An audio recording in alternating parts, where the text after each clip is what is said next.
नमस्कार, आप देख रहे हैं सूचना दर्पण न्यूज। तो आइए इस खास प्रोग्राम में खास मुलाकात के साथ हम आपको गांव शहर से लेकर हर क्षेत्र की समस्याओं, वहां के विकास कार्यों को लेकर अपडेट रखते हैं। तो चलिए आज हम आपको रूबरू कराते हैं खास खबर से। नमस्कार, आप देख रहे हैं सूचना दर्पण न्यूज़ का खास प्रोग्राम खास मुलाकात। आज हमारे साथ खास मुलाकात की कड़ी में वो शख्सियत मौजूद है जो किसी परिचय के मोहताज नहीं, क्योंकि बात करें सांकड़ा की तो यहाँ से भारतीय जनता पार्टी ने चुने हैं अब की बार मंडल अध्यक्ष श्रीमान हनुमान सिंह जी राठौड़। लगातार पार्टी ने इनको दूसरी बार मंडल अध्यक्ष की जिम्मेदारी दी है। तो जानेंगे किस प्रकार रहे इनके विकास कार्य, किस प्रकार जनता की जो आवाज़ है वो जनप्रतिनिधियों तक पहुँचाने का इनके कार्य रहे।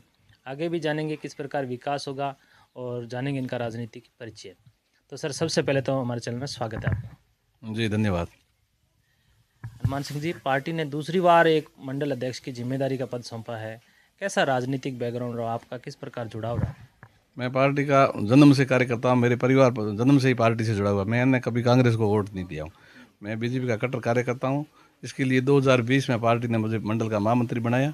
उसके बाद 2021 में मैं मंडल अध्यक्ष पहली बार बना और मेरे कार्य को और पार्टी के प्रति भावना को देखते हुए पार्टी ने मुझे दूसरी बार मंडल अध्यक्ष चुना है। दोनों बार मैं निर्विरोध मंडल अध्यक्ष बना, किसी का कोई विरोध नहीं था। और 2020 में मैं उप सरपंच भी रहा सांकड़ा पंचायत का, और अभी वर्तमान में मैं उप सरपंच भी हूँ, वो भी निर्विरोध। ऐसे क्या जनता को, मतलब आपके अंदर जो ऐसा दिखाई देता है कि आपको निर्विरोध चुना जा रहा लगातार, और मंडलों में भी अब की बार हमने देखा कि हर जगह से मंडल अध्यक्षों को बदला गया, लेकिन आपको दूसरी बार मौका मिला? नहीं, पार्टी के प्रति वफादारी। बाकी मैं दूसरों से हटके हूँ। मेरे कोई लोभ लालच या वो दूसरा कोई सिस्टम नहीं है। मैं जनता के काम कर, जो भी मेरे को फ़ोन करता है मैं बात जनप्रतिनिधि तक, विधायक महोदय तक बात पहुँचाता और उसको सुलझाने का प्रयास करता हूँ। मेरे स्तर पे जितनी कोशिश होती है सुलझा के रहता हूँ। तो जानेंगे इस प्रकार सांकड़ा एक पंचायत समिति होते हुए भी कहीं ना कहीं देखा गया है कि जो विकास है, अब तो आपकी डबल इंजन की सरकार है, किस प्रकार हुआ? यहाँ जैसे हमारी सरकार को 2 साल होने वाले, अभी 2 साल हुए। तो 2 साल में एक तो बिजली घर 132 kV जी से ये माननीय विधायक महोदय प्रतापपुर जी के प्रयासों से बना है।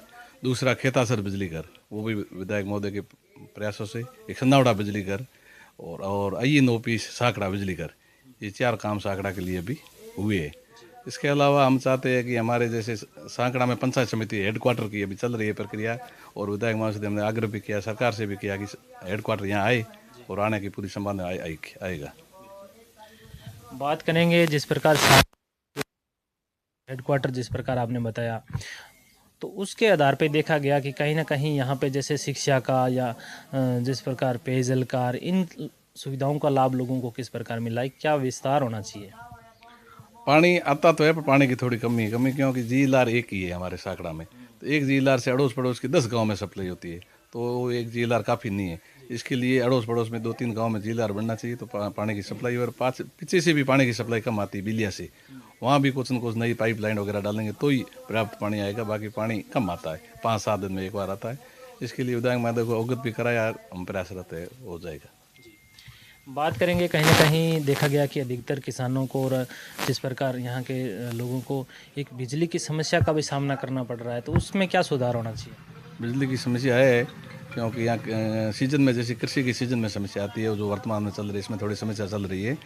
इसके लिए एक हरियासर से 33 kV लाइन भैंसड़ा के लिए जा रही है, तो वो लाइन लगभग तय है। ऊपर से जयपुर से कोई परमिशन आनी बाकी है अडानी कंपनी से, तो उसके लिए विधायक महोदय लगातार प्रयास कर रहे हैं। वो 1-2 दिन में परमिशन आ जाएगी। विधायक महोदय ने पूरा आश्वासन दिया है 2-3 दिन में हमारे यहाँ बिजली, अगर वो जुड़ जाएगा तो 2-3 दिन में बिजली की समस्या हमारे यहाँ नहीं रहेगी, हमारे क्षेत्र में। तो हनुमान सिंह जी, आप हमेशा इस क्षेत्र की आवाज़ उठाते रहे हो, यहाँ की जो भी आवश्यकता है लोगों की या जो मांग रही है उसको हमेशा जनप्रतिनिधि तक पहुँचाया। तो ऐसा क्या विकास होना चाहिए सांकड़ा में कि एक सांकड़ा भी एक मतलब आदर्श गांव के रूप में आना चाहिए? अब हमारे पंचायत समिति हेडक्वार्टर तो आना ही आना है। उसके अलावा तहसील ज़रूरी है, तहसील और SDM कार्यालय, ये अगर बन जाए तो अपने आप बाकी के काम अपने आप हो जाएंगे। जब यहाँ अधिकारी बैठने लगेंगे तो अपने आप विकास होगा, काम होने लग जाए। बाकी रोडें हैं, हमारे रोडें लगभग सही है, और बाकी 2-3 रोडें अगर है खराब तो उसका स्वीकृति हो चुकी हो जाएगी। कॉलेज हमारे बन चुकी है, पहले है। तो बात करेंगे जिस प्रकार राज्य सरकार और केंद्र सरकार की कई जन कल्याणकारी योजनाएं हैं, वो आम जन तक कैसे पहुंच रही है या कितने लोग वंचित है? नहीं, आम जन तक पहुँच रही है। जो भी है केंद्र सरकार की, राज्य सरकार की, जैसे प्रधानमंत्री आवास है, तो आवास भी हर घर तक पहुंच रहे हैं। गैस चूल्हे वाला वो पहले हो गया, वो भी पहुंच रहा है। और कृषि के क्षेत्र में जो प्रधानमंत्री के 2,000 रुपये पर किसान को मिलते हैं वो भी मिल रहे हैं। और बाकी जो भी सरकारी योजना है उनका लाभ ले रहे हैं, इसमें कोई संशय नहीं। हाँ, एक ज़रूर है कि कृषि अनुदान जो मिलना चाहिए वो 3-4 सालों से लोगों को नहीं मिल रहा है। ये कहीं न कहीं अड़चन है, इसके लिए सरकार को अवगत भी कराया, पर वो अभी तक मिल नहीं रहा है, वो मिलना चाहिए। युवाओं का हमेशा आपके साथ सहयोग रहता है, युवाओं के प्रति क्या सोच रहेगी आप? युवाओं के प्रति, युवा जो भी है, हमारे युवा कार्यकर्ताओं की वजह से तो हम कुछ कर पाते हैं। आगे जो हम कर रहे हैं उनकी ताकत पे तो हम कर रहे हैं, और युवाओं का जोश जज्बा है तो हमारा भी जोश बढ़ाता है। यही कहूँगा। इस क्षेत्र में युवा कहीं ना कहीं नशे की तरफ आकर्षित होते जा रहे हैं, क्या संदेश रहेगा आपका युवाओं में? बिल्कुल सही बात है आपकी। युवा नशे की तरफ, ये MD वगैरह की तरफ हो रहे। युवाओं से मैं यही कहना चाहता हूँ कि आप इस नशे से दूर रहे, ये आपको बर्बाद कर देंगे। और मैंने तो युवाओं को पहले भी बार कहा कि आप जैसे ये गैंगस्टर वगैरह थे, उनको उनकी तरफ ना झुक करके अपना आदर्श उनको नहीं माने, अपना आदर्श महापुरुषों को माने। आजकल के युवा क्या है कि ये गैंगस्टर वगैरह उनको आदर्श मानते हैं कि ये बड़ी बड़ी गाड़ियों में घूम रही है, उनकी मन में दिमाग में गलतफहमी है, और फिर उनको देख के वो नशा सीखते हैं। उनसे मैं ये आग्रह करना चाहता हूँ कि आप महापुरुषों का आदर्श माने और आगे बढ़े, पढ़ाई की ओर या धंधे की ओर, बिजनेस की ओर आगे बढ़े। तो सर, क्षेत्रवासियों का हमेशा आपके साथ सहयोग रहा, एक निर्विरोध के रूप में हमेशा चुने गए आप उप सरपंच भी, तो क्या क्षेत्रवासियों के लिए, आपके सांकड़ा क्षेत्रवासियों के लिए क्या संदेश रहेगा? अब सांकड़ा क्षेत्रवासियों के बहुत बहुत धन्यवाद देता हूँ कि मेरे को निरोध उप सरपंच बनाया, 2 बार आपने मंडल अध्यक्ष बनाया, और मेरा जितना बढ़ सकता मैं उनके साथ कंधे से कंधा मिला के खड़ा हूँ, और उनको बहुत बहुत धन्यवाद देता हूँ। आगे भी आप मेरे साथ रहेंगे, बहुत बहुत धन्यवाद गाँव का। तो ये थे हमारे साथ मंडल अध्यक्ष श्रीमान हनुमान सिंह जी राठौड़, जिन्होंने बताया कि सांकड़ा में जिस प्रकार लगातार कार्य एक प्रगति पर चल रहे हैं, तो आगे भी इनकी मांग रहेगी कि यहाँ पे जिस प्रकार जो भी जैसे जिला हेडक्वार्टर के हिसाब से देखा जाए तो कहीं ना कहीं ये सांकड़ा काफ़ी दूरी पर पड़ता है, तो कहीं ना कहीं यहाँ पे जिस प्रकार SDM ऑफिस है या तहसील है, इसका निर्माण हो जाए तो यहाँ के जो रेवेन्यू काम है लोगों के, वो भी आसानी से हो सकते हैं। तो सर, हमारे चैनल में 10 मिनट टाइम देने के लिए बहुत बहुत धन्यवाद। आपके भी बहुत बहुत धन्यवाद। आपका दिन शुभ हो।